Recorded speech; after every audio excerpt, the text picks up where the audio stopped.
سلام و عرض ادب خدمت تک به تک دوستان عزیز.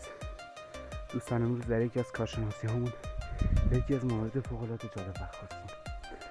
دوستان اول این محیط رو بسنجین، خودتون نگاه کنید، کاملا اونجا کار دست رو میبینید و یکی از شهرهای کلاهبردار اومده بود، یکی از دوستان 12 میلیون تومان ازش گرفته بود، گفته بود تو این محیط براتون دفینه در من. نگاه کنید، این معلومه مثلا کاملا کار دست، این کار معلومه. اگه یکی بیاد اینجا ندونه میگه محیط، خب چی بوده؟ کاملا باستانی بوده. خب اگه اینجا نگاه کنین، خدمت این سنگا یا اون سنگا برمیگرده به 63 سال پیش، به زمان جنگ ایران و عراق. این 60-70 سال پیش. این یکی از پوکه هاشونه که اینجاست.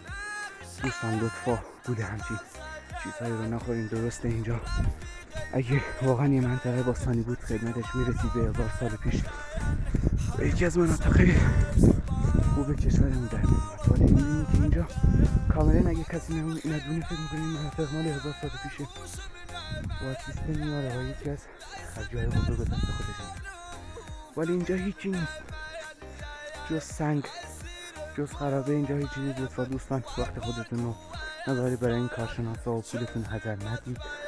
من 10 بار بهتون گفتم پولتون رو به هیچ کس هدر ندید. اگه کارتون نگاه کنید دوستان، اینجا رو ببینید کاملا، اگه این محدوده مال 1000 سال پیش بود کاملا کار دست رو ما میتونید اینجا ببینید، ولی این محدوده خدمتی 70 سالی بیش نداره. فوقش برمیگرده به 70-80 سال پیش.